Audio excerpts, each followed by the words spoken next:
आज हम लोग पढ़ेंगे प्रश्नावली 7A का कौन सा सवाल, सवाल नंबर 4। तो 4 में दो भाग हैं। कितने भाग हैं? दो। तो पहला भाग है, यहाँ पर हमारे पास बिंदु दिए हैं ए साइन थीटा कामा ए कॉस थीटा, तथा दूसरा बिंदु है ए कॉस थीटा कामा माइनस ए साइन थीटा। इनके बीच की क्या निकालनी है? दूरी। तो हम लोग क्या करेंगे, इसको पहला इसको क्या मानेंगे? y2, इसको x1, इसको y1 मानेंगे। इसको क्या मानेंगे? इसको y1। दूरी वाला सूत्र लगा देंगे, d बराबर रूट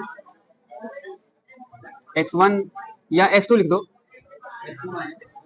क्या हो रही, बस ठीक है, आप देखिए बस होल स्क्वायर। ठीक है, अब इसमें हमको रखने हैं मान, सीधे मान रख देना है।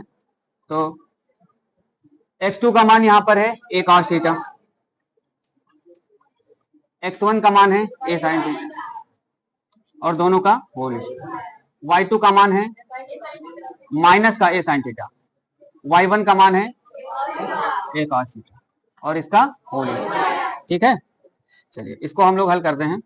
तो यहां पर देखिए a माइनस बी का फार्मूला लग रहा है, एक बार इसको पुनः ऐसे ही लिख देते हैं, a cos theta minus a sin theta का होल स्क्वायर। ठीक, इसमें देखिए अगर हम माइनस कॉमन ले लें, इसके अंदर ही कॉमन ले लें क्या, माइनस, तो ये क्या बन जाएगा? प्लस बन जाएगा, क्योंकि स्क्वायर लगा हुआ है। तो इसको हम लोग सीधे सीधे प्लस ही लिख देते हैं, यानी यहां पर बच जाएगा a sin theta plus a cos theta का होल स्क्वायर। यहां से भी दोनों जगह देखो a कॉमन है। ठीक है, या तो दोनों को साथ में ही खोल दीजिए, ये वाला पूरा ए का काम करेगा, ये पूरा काम बी का करेगा। ठीक है, चलिए अब यहां से बोलेंगे ए स्क्वायर, तो ये हो जाएगा a square cos square theta plus b square बोलेंगे तो a square sin square theta minus 2ab कहेंगे तो ए और ए का दो बार गुणा हो जाएगा ए स्क्वायर, और यहाँ पर हो जाएगा cos theta into sine theta. अब प्लस लगा देंगे। इसी तरह इधर भी a square sin square theta plus a square cos square theta, फिर बोलेंगे 2ab तो ये हो जाएगा 2a स्क्वायर, इसमें भी लिख देंगे वही साइन थीटा इंटू कॉस। बात समझ में आई? अब ये वाला पद देखो कट गया, आपका कट गया ना। बाकी जो ए स्क्वायर साइन स्क्वायर है, ए स्क्वायर साइन स्क्वायर दो बार है, कितनी बार है? तो इसको हम लोग लिख सकते हैं 2a square sine square theta plus cos square भी आपका कितनी बार है? दो बार, तो ये हो जाएगा 2a square cos square theta.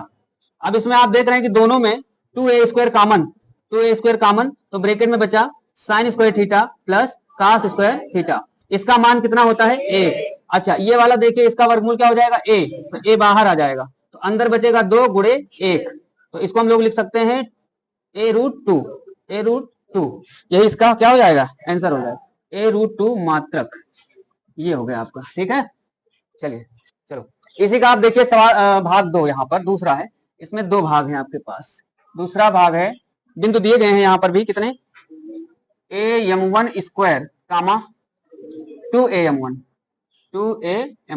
तथा दूसरा बिंदु है am2 स्क्वायर कामा 2am1। उसी तरीके से हम लोग इसको मान लेंगे,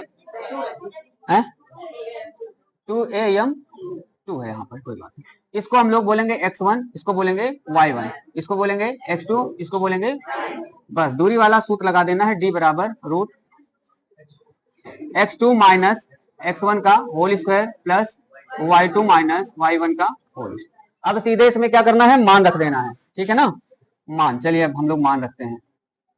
x2 का मान देखो कितना है, यहां पर लिख देते हैं am2 स्क्वायर, है ना, माइनस x1 का मान है am1 स्क्वायर, am1 स्क्वायर और पूरे का होल स्क्वायर प्लस y2 का मान 2am2 माइनस y1 का मान है 2am1 और पूरे का होल स्क्वायर। ठीक, चलिए आगे।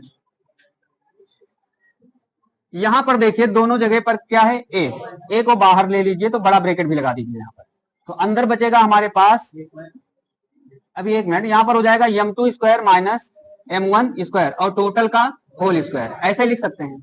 ए कॉमन ले लिया, मतलब ये अभी बड़े ब्रैकेट इसीलिए लगा दिया बड़ा ब्रैकेट, ताकि होल स्क्वायर लिख सके, प्लस इसमें देखो 2a कॉमन हो गया है, तो यहाँ बड़ा ब्रैकेट लगा देते हैं 2a और छोटे ब्रैकेट के अंदर लिख देंगे m2 माइनस m1 और टोटल का होल स्क्वायर। बोलो इतनी बात समझ में आई? चलिए यहाँ ये समझे रहना, ये वाला जो है इस भाग का सवाल है, यहाँ ये इसके नीचे लिखते हैं इसका, ये हो गया आपका रूट। अब देखिए ए का स्क्वायर क्या हो जाएगा, ए स्क्वायर। अब फिर से इसको हम लोग अब अलग लिख सकते हैं ना, m2 square minus m1 square का होल स्क्वायर, ऐसे लिख सकते हैं, नहीं लिख सकते हैं? चलिए, प्लस यहाँ पर 2a का होल स्क्वायर करो तो 4a स्क्वायर, और इसको हम लोग भी लिख सकते हैं m2 माइनस m1 का होल स्क्वायर। यहां से देखिए इसका हम लोग देखिए यहाँ पर क्या है, m2 square minus m1 square, इसको हम लोग लिख सकते हैं m2 प्लस m1 लिख सकते हैं, और क्या लिख सकते हैं m2 माइनस m1, और टोटल का क्या लिख सकते हैं, होल स्क्वायर। अगर होल स्क्वायर लिख सकते हैं तो इसका मतलब क्या हुआ, होल स्क्वायर ना लगे तो m1 प्लस m2 का होल स्क्वायर और m2 माइनस m1 का होल स्क्वायर, यानी इतने भाग को हम लोग ये लिख सकते हैं, नहीं लिख सकते हैं? चलिए इसको आप इधर बगल में दिमाग में रखे रहिएगा।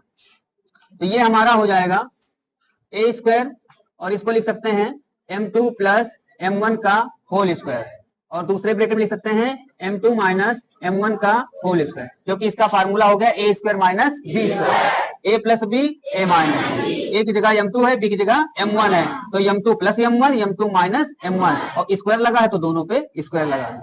उसके बाद प्लस 4a स्क्वायर, इसको वैसे के वैसे उतार लेंगे, m2 माइनस m1 का होल स्क्वायर। आप देख रहे हैं यहाँ पर दो पद हैं, और दोनों पदों में से कोई चीज कॉमन है, एक तो a स्क्वायर कॉमन है, और दूसरी बात m2 माइनस m1 का होल स्क्वायर कॉमन। तो यहां से दोनों चीजें हम लोग कॉमन ले लेते हैं, a स्क्वायर कॉमन और m2 माइनस m1 का होल स्क्वायर कॉमन।